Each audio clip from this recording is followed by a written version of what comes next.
If you could do that periodically, say once every month or 2 or every 3 months, that can achieve a state of therapeutic ketosis, which would correlate with markers that are part of what's called the autophagosome or autophagy. And the benefits are such that you have long-term benefits in cardiometabolic biomarkers after you achieve this state, even after going back to a standard diet.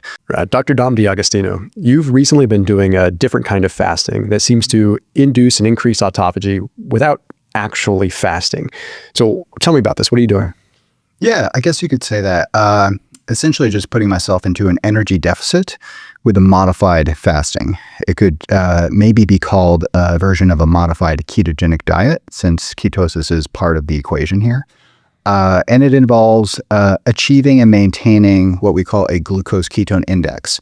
So essentially lowering your blood glucose and elevating your ketones for a period that would correlate to, for the average person, I think about 72 hours or 3 days.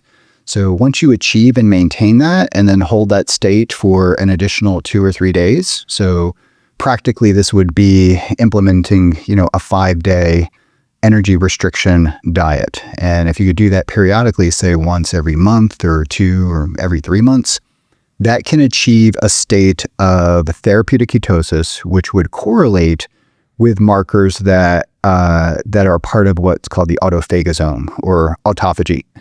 And the benefits are such that you have long-term benefits in cardiometabolic biomarkers after you achieve this state, even after going back to a standard diet.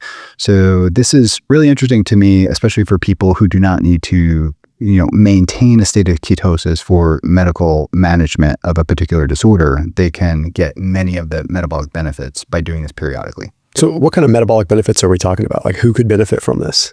Yeah, I think pretty much everybody can benefit. I think you're more likely to benefit if you have some level of insulin resistance or elevation or disruption in cardiometabolic biomarkers. So that would be your triglycerides, for example, your HSCRP, which is a really good biomarker for cardiometabolic health, probably better hazard ratio than LDL cholesterol, your blood glucose, and your fasting insulin levels. So all these things can improve during and immediately after this modified fasting protocol, and then you can have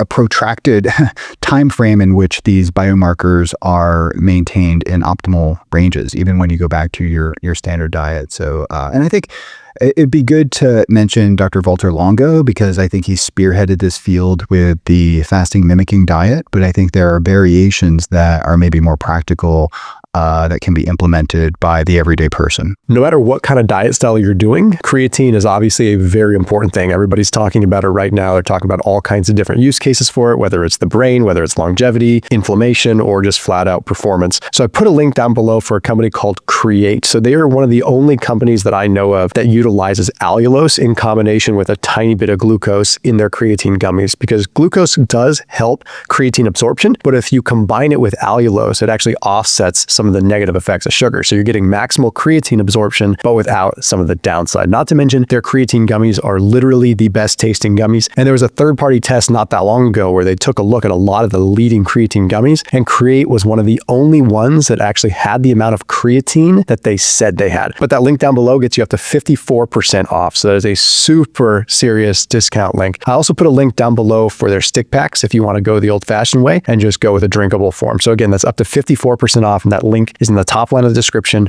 underneath this video. Let's talk fasting mimicking diet for just a second and Longo's work, because not everyone's familiar with that. And it is kind of fascinating. I mean, you can induce some of these states of fasting even with calories, given the right nutrients coming in, right? Sure. Yeah, I think it's really important to emphasize that you do not have to go on a restrictive 0-calorie, fasting state. So you simply need to achieve an energy deficit, and you can achieve that through simply just reducing calories with any diet, actually. But you can get major benefits by achieving it with specific types of foods, I think, and also coupling that with exercise, because probably, as you know and your listeners know, exercise is probably one of the biggest levers for inducing autophagy, but not everybody's going to do it. But even a little bit goes a long way in regards to what we're talking about here. So it could just be going for a brisk walk, for an hour or two per day. It's going to magnify this response. With what you've seen in the lab and also just in people in general, can you stack these things for more autophagy? So exercise induces autophagy. Yeah. Ketogenic state induces autophagy. Fasting induces autophagy. Like, can you stack exercise? Will you get double the autophagy in essence? Yeah, I think it's important to also know that autophagy is happening all the time. So it's a ratio of anabolic versus catabolic processes. So you're essentially dialing back some of the anabolic processes and initiating and stimulating more catabolic processes, specifically on proteins, metabolic machinery, organelles, things like that, that can be amplified for a period of time. And, obviously you're not going to be growing muscle, or you don't want to do heavy resistance training, during this stage. But autophagy is sort of something that we look at. Well, in the lab, we look at the autophagosome. So that could be LC3, 1 and 2, and P62. So there's different components of the autophagosome. And, these things, we call the term that we use in the lab is autophagic flux. A ketogenic diet, independent of calorie restriction, can stimulate greater autophagic flux. So that's also important to know. And that's primarily due to suppression of insulin and insulin-associated signaling. So it's going to stimulate greater catabolic processes and autophagic flux, even independent of calories. But when you achieve and maintain therapeutic ketosis in the context of an energy deficit, then you get an amplification of the autophagic flux. And if that's achieved and maintained for a period of 3 days or more, and you progressively lower blood glucose and elevate ketones, that's around the time where it's being maximized. And it depends on your metabolic rate and your state of insulin resistance and other factors, but typically within 3 days, you can achieve that state. And if you can maintain it for an additional 2 days, I think this has not been studied comprehensively, but just the basic numbers will kind of indicate that you are probably maximizing autophagy to the extent that you're getting cardiometabolic benefits. However, if you maintain a caloric deficit, at least in me and other people that I've been communicating with for more than 3 to 5 days, that can negatively impact various hormones. You get a counter-regulatory effect, like a lowering of insulin, and even affecting things like your LH and FSH and your gonadotropic hormones. So for 3 days, I see no impact. In 5 days, it starts to impact a little bit. So somewhere about 3 to 5 days, you can achieve autophagy. And if you just look at some of the basic cardiometabolic biomarkers, it's amazing how fast they can improve, especially in somebody that has insulin resistance and is in a pro-inflammatory state. So the blood work can look remarkably different in as little as 3 to 5 days. So, someone doesn't even have to go through the aggressive sense of fasting. They can just do this for essentially 3 days. What does the caloric restriction look like? Is it any bit of caloric restriction, or the more calorically restricted you are, the more the amplification of it? Because it's kind of cool that you can do this for 3 days and then have this carryover effect that continues on past that. But how hard does someone really have to work to achieve that state? Yeah, I think for the average person, I think 500 calories per day will create the dietary energy restriction that is needed to get the suppression of insulin and insulin signaling, lowering of blood glucose, and elevation of ketones. And then correspondingly, you see the downstream mechanisms of the autophagic flux and machinery start to turn on. In animal models, it happens real quick. You could do it in 1 or 2 days. But I think from a practical implementation standpoint, I think 3 to 5 days is achievable. If a person is more overweight and they have greater levels of insulin resistance and they're carrying more body fat, then I think it could be beneficial to even go a little bit longer, but not necessarily.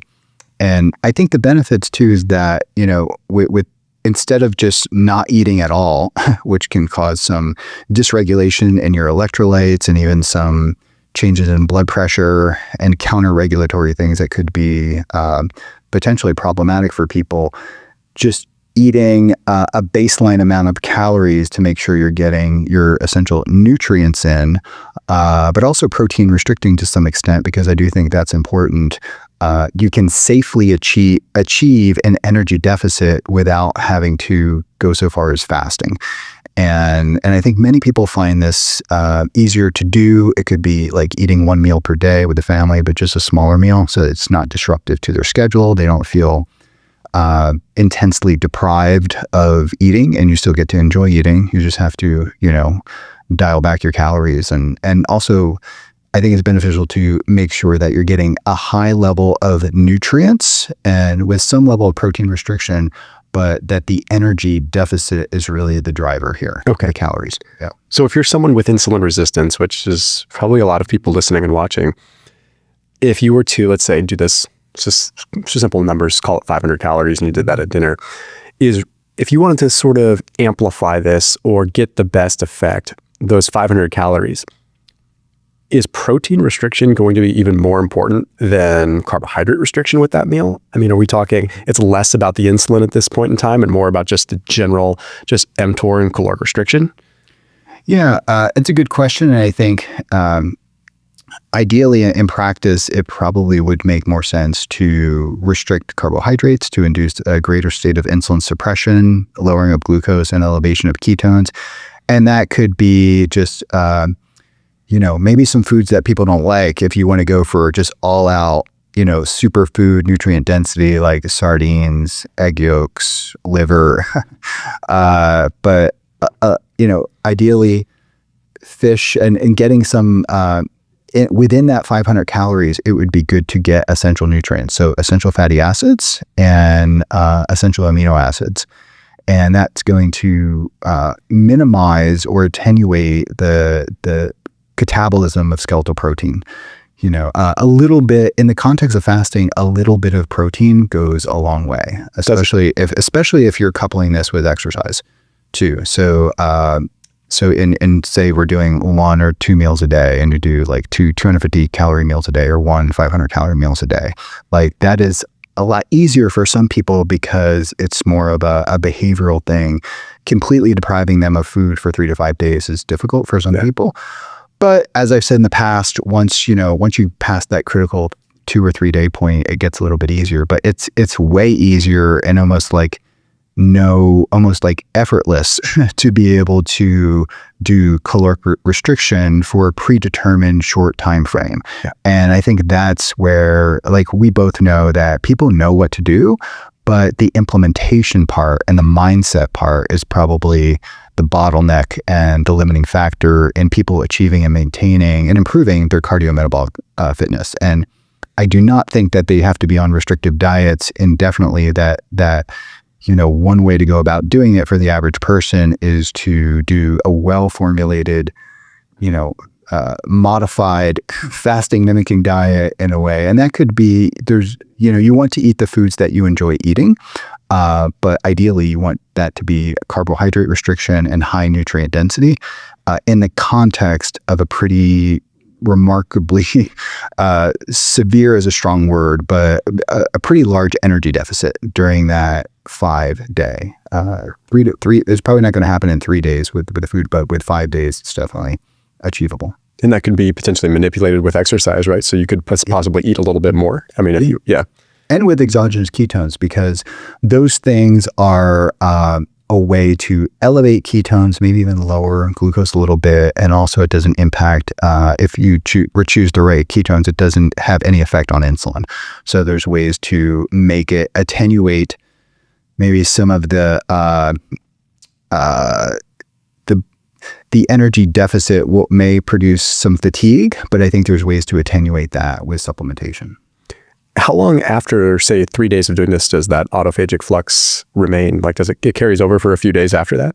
Well, I actually think it rapidly reverses. Okay. The benefits from that can be sustained over weeks, periods of time. So And I think an additional benefit that like you probably know too, but may not be really intuitive, is that by doing this, you're also training you to sort of liberate you from eating all the time. So when you go back to eating, the pattern of eating, the benefits and the way you feel after you achieve this, you're going to want to maintain some of that. So a lot of people don't, as they would maybe if they fast completely for that amount of time, it's more likely to go off the rails. For sure. Eat things that, because when you, and that has to do with two things. That's a physiological effect and a psychological effect. And I think with this particular approach that you're mitigating the counter-regulatory response from the physiological effect, and you're also mitigating sort of the psychological effect from reversing that deprivation of food, because you are getting food. You're just not getting, you're not, it's not as restrictive. And I think that has a really big carryover effect when it goes back to transitioning to whatever diet you're following, which should ideally be, a healthy, well-formulated diet for whatever your goals are. And, with the idea is you want to focus on objective biomarkers that you can measure. You want to also focus on body composition and ensure that, that your approach is optimizing that. And you also want to focus on like how you feel. You don't want to do something and produce a state of fatigue, or, some people get, especially when they fast, they get orthostatic hypotension or even with a calorie deficit. So you want to do it in a way that hits those three sort of approaches. So you want to make sure that your biomarkers are going in the right direction. You're not compromising your body composition in a way that, you probably don't want to be doing this if your BMI is like 19 or 20, right? I know there's people out there probably listening to this. And you also don't want to do it if it doesn't make you feel good. But I can also say that the more you do it, the easier it gets and the more benefits you derive from it. And I think those benefits would also apply to autophagy, because once you do this, you're upregulating ketolytic enzymes, ketogenic enzymes, fatty acid oxidation. So you're almost training your body metabolically to achieve and maintain this state. And if you do a few cycles of it, I can tell you through experience and just through communicating with so many people, they're like, yeah, the first 2 or 3 times it was hard, but then this is way better than just all out fasting, this modified form of fasting. And you're achieving an energy deficit. And hey, if you do 500 calories per day and then just go for a brisk walk, for an hour or two, then those calories are gone, right? And so you can actually, in theory, achieve a greater energy caloric deficit by doing this and just coupling it with a little bit of exercise that would be an energy deficit above and beyond what you could get with pure fasting.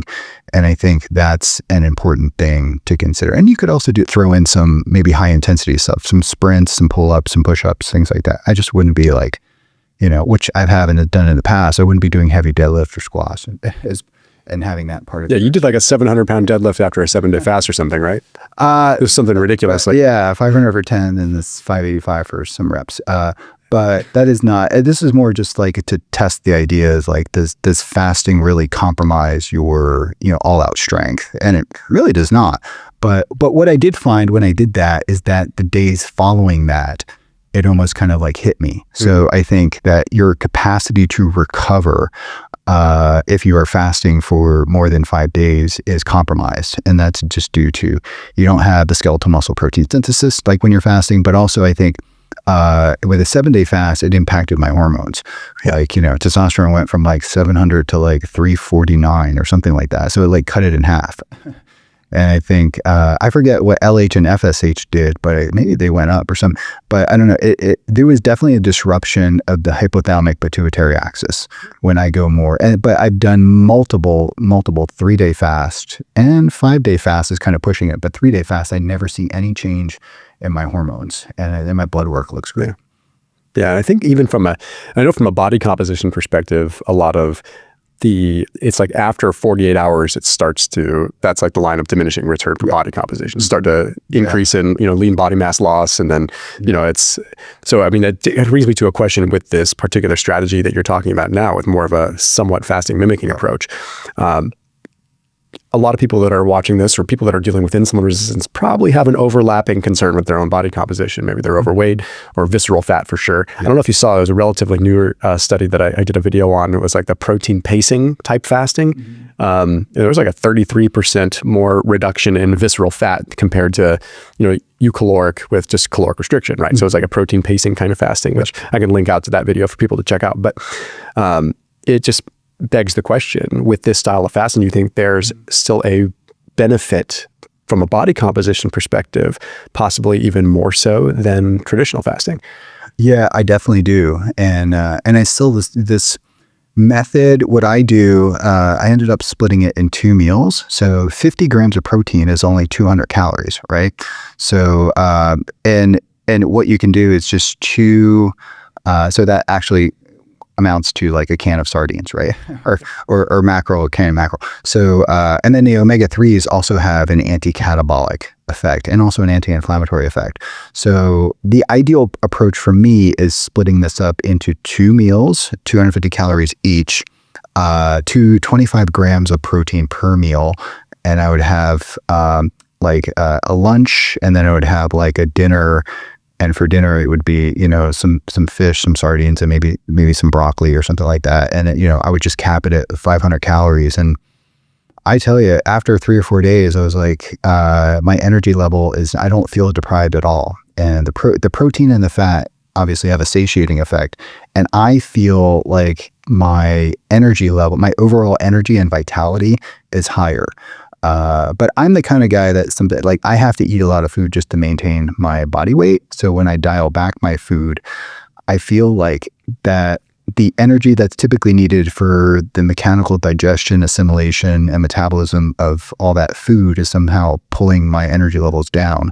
So when I give my gut a break, I think it's like potentially repairing, enhancing the barrier function of my gut. I'm sure if you look at my microbiome, which I have not done yet, that probably improves. And it's just like a metabolic reset that has long-lasting, effects for weeks after I do this. And I should probably be doing it more. Now I've been only doing it like once every 2 months or 3 months, but I feel like I need to transition and do this every month as a lifestyle thing. And, 5 days, once a month, everybody can do that. So you're not traditionally fasting anymore? I did a lot of ketogenic dieting and fasting for about 10 years, and I saw a remarkable reduction in my lean body mass through DEXA. And I have to admit, I wasn't training as heavy during that time, but now, probably in the last 2019, so in the last 5 to 6 years, especially, so I'm 50 now, and I know from multiple people have told me that are in their mid-50s that you really have to be vigilant. Once you turn 50, from 50 to 65, like you go downhill quick in regards to if you're not on top of it. Like you just lose muscle and strength much faster once you get to 50. To footage of us, like you bent over rowing 315 for like whatever. I don't think it's affecting you, man. Well, I think because I do a yearly DEXA scan, and the last 3 years, like it's almost exactly the same. It's like give or take like a half of a pound of muscle. So, and then my body fat's always about the same. So I think whatever I'm doing is kind of working, and I'm factoring this in. So I want to bring this fasting mimicking approach, modified fasting approach, into my monthly routine and do it in a way that does not compromise the data that I'm getting, if you want to call it that, from DEXA. And I do think that, if you haven't gotten a DEXA scan yet, and I do prefer that over like the in-body to look at bone density, especially for women, to do that now, just so you can longitudinally look at that over time every year, because I lost a lot of muscle and even I think some bone density too, although I'm like an outlier with bone density. It's like literally like off the charts, but it still kind of went down. But it happened without me measuring it. I did not have an awareness of the skeletal muscle that I was losing. And I think some of that was in my spine and stuff too. So, I have no injuries now and I feel great. And I think that's directly a result of measuring these things and trying to beat every year, or just at least maintain. I'm in a maintenance mode. I'm not trying to gain weight or strength at this point in my life. But I do believe that maintenance is extremely important just for me to do everyday things like on my farm. And I was trying to lift an implement to hook it up to my tractor. Usually it needs like, 1 or 2 guys to do it, but I was able to do it like by myself. And I was like, oh, usually I would need like some person to hold this while I back the tractor up and things like that. But I was able to kind of move it myself. So there's things that I do, even just like carrying bags around the airport and things like that, that I know I would never be able to do if I didn't really be very vigilant with my strength and, conditioning and stuff and body composition. 2 questions on that I think will help people a lot, because one question that I'm thinking is, okay, you do this 3 days. Let's say, pretend you do it for a month. You do this once a month. You do this for 3 days. The remainder of that week, do you have a counter of like surplus calories at all or are you trying to achieve and keep that deficit for the week, right? So you're not trying to counterbalance it, or are you? Yeah, that's a good question. So the week following this, modified fasting approach, I'm more vigilant with my diet than I would otherwise be, because I think I'm a little bit more likely to not go off the rails, but to get surplus amount of calories in. So I think I could ride off of those beneficial effects and also the feeling that I get if I transition back to a very tight macronutrient spread. So like I can look at a plate and I'm sort of a creature of habit. So I would just be very kind of diligent with not grabbing, some fruit as I walk through the kitchen or grab nuts or whatever. I'm much more calculated the week following this, because I think my body is more sensitive in that way. And I'm also wanting to sort of ride off of, like I'd mentioned, that feeling that I get, and some of the benefits I think can be maintained if I don't do surplus amount of calories right out of the gate after doing this. So I'll just go back to maintenance calories. And I do think that all the mechanisms that you kick on from the energy deficit, I think those mechanisms and the downstream processes are being maintained. And I think, and we have a lot to learn, but I think things like, epigenetic regulation and gene expression, like these are things we study in the lab in rodent models.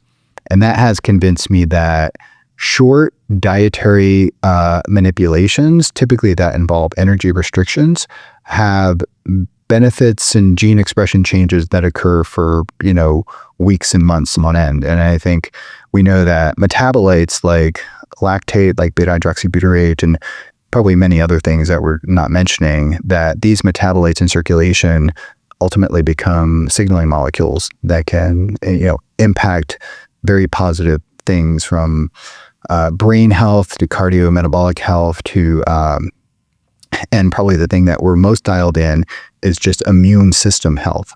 So specifically the adaptive immune response. And some of the data that has come out on ketogenic diets has inspired programs we have now, and even grants that we wrote to like NIH and other federal institutions on augmenting, for example, like checkpoint inhibitors that are used in cancer, or even Moffitt Cancer Center has a ketogenic enhancement of CAR T therapy, which for like lymphoma or multiple myeloma.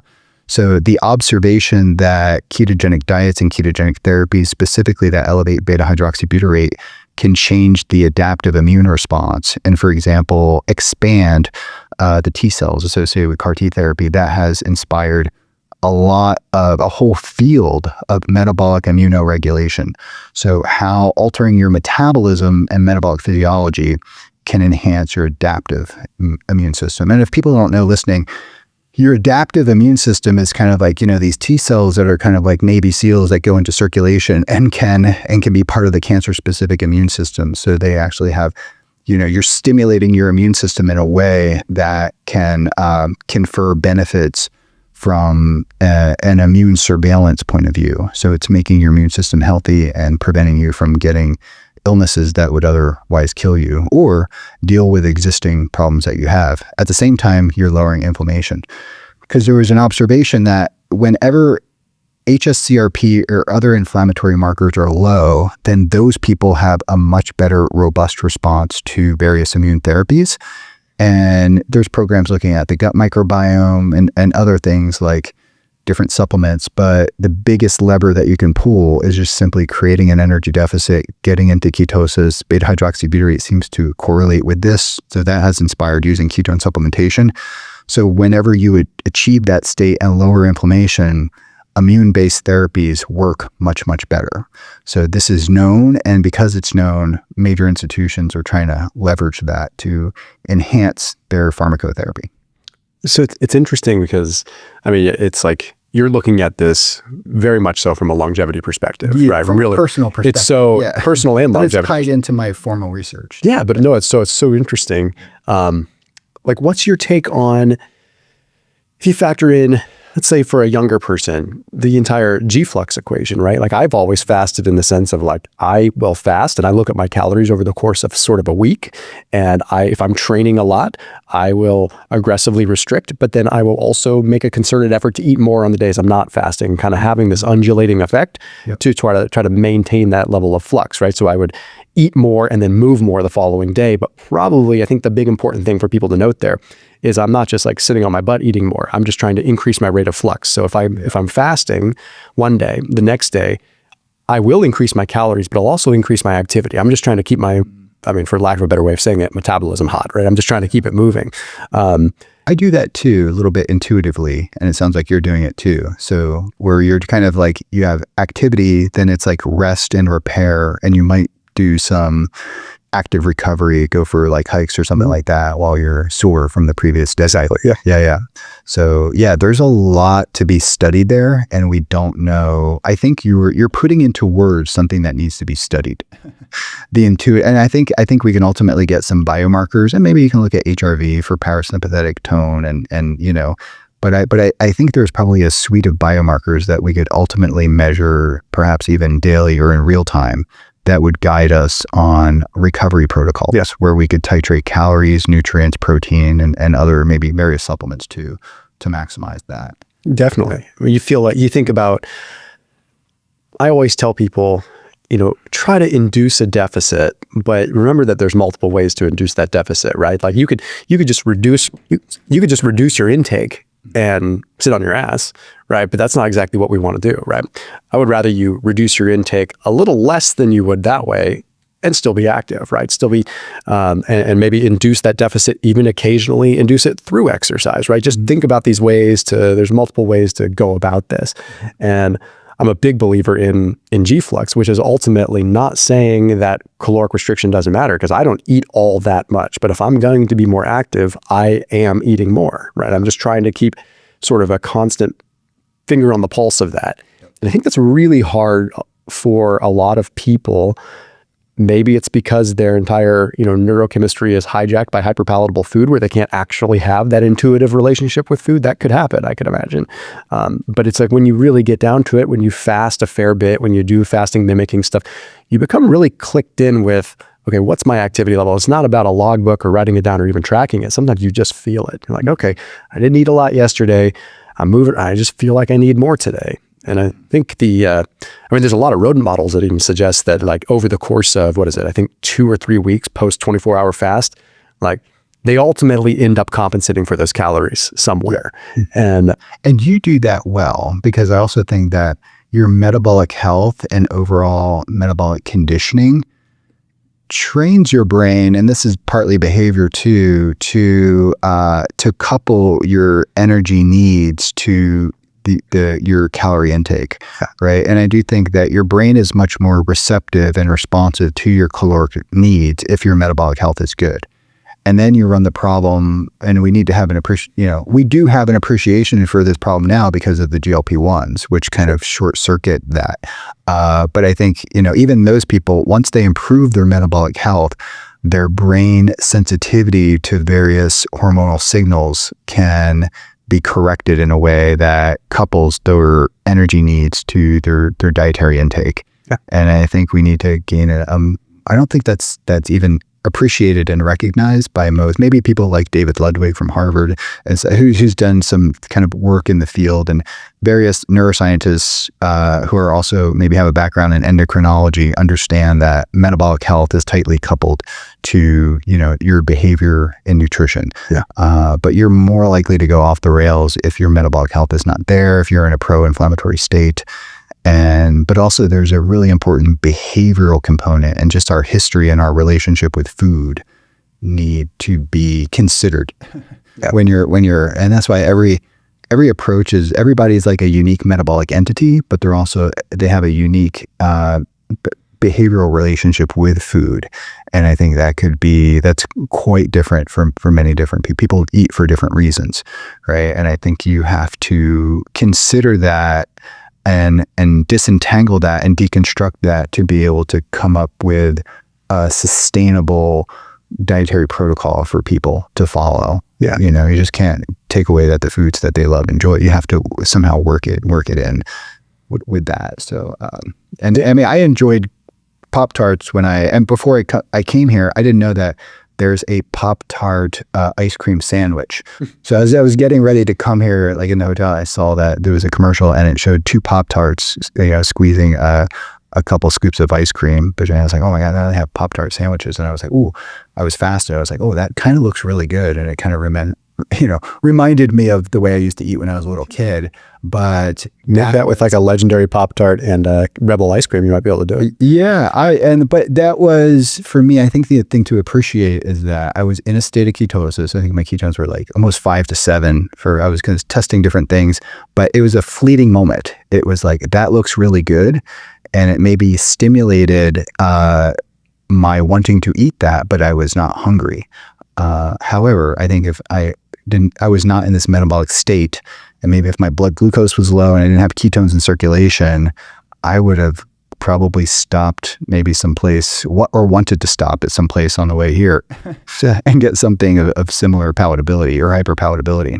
And that's the problem I think most people navigate. They see these cues and they go into hunting mode. It's really difficult to override that, and it takes initially a lot of willpower. But I like what you're saying, because this is an interesting thing, that the willpower can be very difficult, but if you can get through that to a point where you actually change metabolic health, then things do start to rewire. Okay. And you can't, it's very difficult for a lot of people to get through those humps. And that's where it is kind of interesting with GLP-1 sort of short-circuiting that. And in people that I personally know that have used GLP-1s have actually had success keeping the weight off, but it's probably because they're also adopting these other things. Like they're listening to you, they're listening to my videos, so they're using it as a tool to kind of, okay, how do I remodel? Right. And I saw that you did a video that I listened to yesterday, I think, where it was like Ozempic versus maybe nicotine or something like that. So I conservatively use nicotine lozenges. And I think it just reminded me, because I've done this, and maybe it's interesting to mention, that especially during the fast, that if I do have a craving for something, I was like, I really like to eat something right now, and just my energy is low. But if I do like 1 milligram of nicotine or 2 milligrams of nicotine, so I will use that intermittently, maybe a couple times a week, but I will kind of reserve that for that fasting window, that 5-day fasting. And I have found that that using the small doses of nicotine, ideally like in a lozenge, not in I don't know, I guess there's other forms, like I feel like with a gum, I get a bigger hit of nicotine. But I think with some of the lozenges out there, that it's a trickle in, and that has an appetite suppressing effect. It stimulates, you want to move, your energy level's high. And also, I usually do this fasting when I have a lot of work to do, when I'm writing and I'm doing a lot of desk work, and it tends to just stimulate the motivation, I think would be a good word, to write and maintain that for a period of time. But I never go over, I think the most I've ever used like 4 milligrams in a day. Even 4, I get nauseous with 4 too is my. Yeah. I mean, and that'll be like 1 milligram 4 times, but usually I just do like 2 milligrams per day or something like that. Or maybe I'll use 4 when I do the fasting approach. But I do think that's a tool that's out there that people can use. I don't recommend people use nicotine, but I've experimented with it. I ran out of it for a month. I didn't crave it, so I guess I'm not addicted to it. And I was like, oh yeah, nicotine. So I just ordered it again on Amazon. So, but I think the rate at which nicotine spikes in your blood will play a big role in your addiction to it and the pattern at which you use it. So if you want to use nicotine but avoid getting addicted to it, just use it intermittently in small doses, and ideally probably in a short, a lozenge that takes like 30 to 60 minutes to dissolve, and then you're getting a trickling in. And the rate of entry of nicotine into circulation is actually what will dictate the dependency of it. That's a really important thing for people to know. Yeah. So that's like when you smoke a cigarette, right? You're getting, 1, 2, 4 milligrams or maybe more than that of nicotine. And then that's why nicotine is addictive with cigarettes. But a lozenge that dissolves over 60 minutes is not going to do that. So I think that's an important, because I've ran out multiple times, went on vacation for 2 weeks and didn't bring it and never craved nicotine. But I will use the nicotine tool during periods of fasting to attenuate that mild hunger pang that I get. But at the same time, I'm also stimulating, it gives a little bit of a small bit of a buzz that helps me get through it. So. And there's a slight catabolic effect of nicotine, right? Well, it stimulates. You get a little pulse of norepinephrine in circulation, and I think when I was using nicotine, I would do it. I'd have the afternoon meal, and then I would take, to avoid the afternoon slump or whatever, I would take a nicotine after the meal, just a lozenge, and I would feel that. I would typically couple with the afternoon slump, and a couple with the time when I have to teach or do writing or something like that. But catabolic, I don't know. It stimulates the central nervous system, and more catecholamines in circulation could be catabolic to fat. But I've always felt, at least using nicotine since like 2016, 17, on or off, that it was pretty legit fat burner, because you get a mild stimulatory effect from it, and it has an appetite suppressing effect. Yeah, I'll take 1 milligram before long runs, and it's like epic for that, right? And I've never had any even remote inkling to need it. I'm zero addictive, but personally I find caffeine much more addictive than nicotine. But I'm also, I think so too. That video on nicotine versus Ozempic, that was the most unsubscribes I've probably ever had on a video, because it was just people just you're endorsing nicotine, which I wasn't. Well, I'm not endorsing it. And my first experience with nicotine, I was like, oh, nicotine. Okay, so it's available OTC. So I think I bought the 4 milligram, and I got sick, and I didn't even come back to it. And then I broke it in half, or broke it in quarters, and I was doing 1 milligram. And I think what got me into it, that I did 1 milligram, and maybe I went for a motorcycle ride or something, and it was just an enjoyable experience. And then I would use it intermittently on and off, but obviously I never became addicted to it, because I would just go long periods without it and then reintroduce it back in. I tend to reintroduce it back in when I'm doing some kind of dietary restriction, I would say. It makes a lot of sense. With fasting, so it's it's something that I reserve, for that. And I think it is potentially a good tool for that. But then is the juice worth the squeeze? If someone it's, if you end up 1 milligram of nicotine that's non-addictive helps you drop 10 pounds of adipose tissue, that's highly inflammatory. You got to weigh the cost benefit there, right? So there really is something to look at. And, I think nicotine could potentially raise blood pressure, but I've tested that. It does not raise blood pressure in me. And I think there's some data to indicate that at least if you take a substantial amount of nicotine, it can cause insulin resistance. I don't know. My insulin's always low end of normal. It gets flagged for being low. So, and that's after using, nicotine after the fast or whatever. So definitely nothing there. But I think for the average person, just if you're gonna use nicotine, don't use something that enters circulation fast. I believe that the gum but the lozenges, it trickles in, I feel, and don't use more than 4 milligrams per day. So that would be, and take time off of it. And if you feel like you need it when you come off of it, then you're getting dependency on it, and then it would be I think some people have a greater predisposition to being dependent on these things than other people. So you just need to be cognizant of that. About if we come back just to fasting, one last question on even this. Do you think a lot of even the psychiatric, even the mental health benefits are coming from some of these changes in gut barrier as well? Because we were talking about this earlier. We were talking about periods of high stress just demolishes gut barrier integrity. Right? You're just becoming like leaky gut to the max, causing all kinds of LPS and issues. One of the things that's so beneficial about a calorically restrictive state or fasting or keto, I used to think that it was the ketones that were causing this specific effect on the gut, and maybe it is, but I find that just even caloric restriction in general seems to have a tremendous gut benefit. Yeah. Can you expand a little bit more on that, and also just in regards to this fasting strategy that we're talking about, what that could be doing to the gut barrier integrity and how that affects the rest of the body? Yeah, I think for the average person, if they dial back their calories for a period of time, it's giving their gut a rest, and it's going to decrease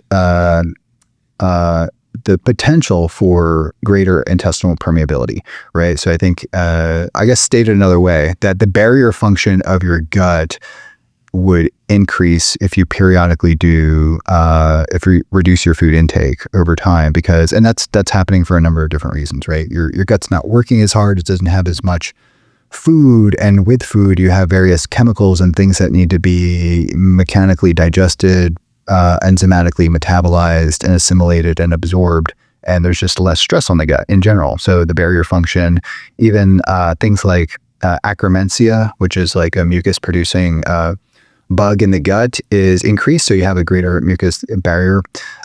So I think that's increasing, but I also think that the psychological state that you achieve and maintain in therapeutic ketosis is typically associated with less sympathetic nervous system drive and greater parasympathetic tone. And we know there's a bidirectional relationship within, as in regards to anxiety provoking behavior and gut permeability. So these things reducing anxiety would enhance the gut barrier function. So these are all things that need to be considered. Staying, being very hydrated, being dehydrated correspondingly can also impair gut. But also another layer to consider is that, and this is the people who email me reminded me of this, is something I think is important, is that when you fast and when you're dealing with some type of infection, various people have reached out to me and found that fasting significantly attenuates the inflammation associated with various infections that they have. And that could be Epstein-Barr virus, it could be CMV, it could be HSV, it could be Borrelia, Lyme disease, it could be some kind of parasitic infection. So I do think that we need to pay attention to infection as the etiological agent that's potentially causing and triggering psychiatric illnesses, because people go along and then they have some kind of inflammatory flare-up and they have no idea what it is, and that could be an infection that they're harboring. And we all harbor, HPV, HSV. We have these viruses, and I think they're very opportunistic. For example, shingles, right? So like 2 or 3 people messaged me like in the last month after being on Tim Ferriss that, hey, they had shingles, and then as soon as they get like little bumps start happening, they get tingles around the site, and they'll start fasting, and then it never happens. They'll start taking lysine, they get into therapeutic ketosis, and the shingles rash that they get never actually happens. It happens to me with cold sores. Same thing. So if I have herpes. No, but I've always gotten cold sores. 60 or 80% of people have that, yeah. Right? Yes. So same thing where like I used to get them all the time when I would film, and then I've noticed over the last 2 years that that's exactly what I do. So I immediately fast lysine, vitamin C, and it's like it never fully materializes. Yeah. Yeah. But what they've also, and this is dozens of emails, is that prior to, as the viral shedding happens and they start to get inflammation, it typically happens in the gut. So when food starts to go through them, or they have a little diarrhea, or they get like a little bit of cramps, and then it just sort of correlates with some of the neuropathic pain, for example, with shingles, that it's also tied to the gut in a way. So the virus gets into circulation. It's also, at particular sites in the nerves, but it also gets into circulation systemically. And that systemically, that virus in circulation system, and I also think it could be COVID and other viruses too, impairs the gut permeability.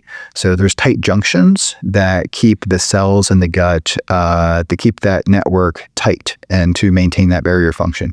Those tight junctions are intimately sensitive to inflammatory states that are triggered by various infections, including viral infections. And the same tight junctions in the gut are also at the blood-brain barrier. So if you make the blood-brain barrier leaky, many patients that sort of have these infections, they start getting a headache. Like they start getting gut issues, then they get a headache, and then the inflammatory rash or whatever. And I'm just, talking about one particular, but it just seems to be a common theme, even in like flare-ups that happen with Lyme disease or like Borrelia. So there's something there that needs to be studied and impacted. And I think we do know that, like with Alzheimer's disease, I think the large majority of Alzheimer's patients, where they've looked at the brain, they have neuroborrelia. So like the spirochete is found in the brains of Alzheimer's patients. And I think whenever you look, it's there, right? And I think there's theories out there that are quite compelling that amyloid beta is a response to an infection. So it's functioning essentially as through immune regulation, and that the amyloid beta has some antimicrobial effect, and the amyloid plaques form in response to neuroinflammation and to an infection that has somehow gotten into the brain past the blood-brain barrier. This is, you have the chair of Harvard neurology, I forget his name, but he's actually did an NIH workshop on this that I attended online. And he studies, I think, herpes simplex virus and other viruses as the potential etiological agent for driving Alzheimer's disease and amyloid plaques. Wow. So this is the people were talking about this about 10, 15 years ago, and I became interested in it. But one thing to consider that Dr. Mary Newport kind of shared with me 15 years ago was that coconut oil has lauric acid in it. And like if you have like antimicrobial soap, it has like sodium laurite in it as an antimicrobial. So coconut oil has a large percentage, I think it's a 14 carbon fatty acid, that's a very potent antimicrobial effect. So one way to sort of mitigate your viral load or to have an antiviral effect is coconut oil. It seems to have the sodium laurate is used as an antimicrobial, and I think coconut oil has maybe the highest concentration of lauric acid. So there's some research on that she sent me, and it's kind of interesting, that the therapeutic, coconut oil has been used for centuries for populations and everything. Yeah. So that could be the reason. And I think there's quite a bit of data out there I was unaware of until she pointed me to it. So I throw that out there because I do think that we need to pay more attention in regards to psychiatric illnesses, that pre-existing infections. And there's something called PANDAS. There's which is, I believe, a spirochete, could be staph or strep that kids can get. So, and this systemic infection, bacterial infection triggers tics, it triggers hyperactivity, it causes all sorts of psychiatric problems. And that's another kind of example. And also I teach neuropharmacology, and one section I teach is schizophrenia, and there's the viral hypothesis of schizophrenia, which I cover in my lectures. And then every year I go to the data and pull out what new systematic reviews, are covering this topic.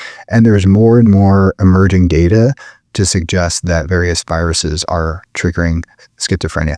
Of course, you have monozygotic twins, it's like 50%, or dizygotic, maybe like 25% correlation there. So there's definitely a genetic component, but there's also very compelling data to suggest that various pathological infection etiologies can be a trigger for schizophrenia. And I think they produce a state of chronic systemic inflammation, which causes neuroinflammation, and neuroinflammation is tightly coupled with psychiatric illnesses. So, but I think one thing that, ties into what we're talking about is that fasting and therapeutic ketosis is a very powerful therapy for that. And Dr. Christopher Palmer is researching this, Dr. Shabani Sethi, and the Bazuki group by Jen and David Bazuki is funding $50 million of research on metabolic psychiatry, specifically to leverage therapeutic ketosis for the metabolic management of psychiatric illnesses. And that includes bipolar disorder, which their son has, schizophrenia, major depression, anxiety disorders, anorexia nervosa, which is a psychiatric disorder that kills more people than any psychiatric disorder, and others. I think like PTSD, alcohol use syndrome is like a psychiatric disorder. Like these are all things that are now being studied and funded using therapeutic ketosis, dietary ketosis, and exogenous ketone therapy. So research is in the pipeline on all these things. And just, heads up, we're going to be releasing an episode on that as well. So for people that are, interested in that, I think we can definitely do a deep dive into metabolic psychiatry. So, Dom, where can everyone find you, man? Yeah, thanks for asking. Keto Nutrition is my information website. I don't sell anything. I don't have any companies, but you'll find maybe some products on there that I use. It's mostly information website. We have a blog.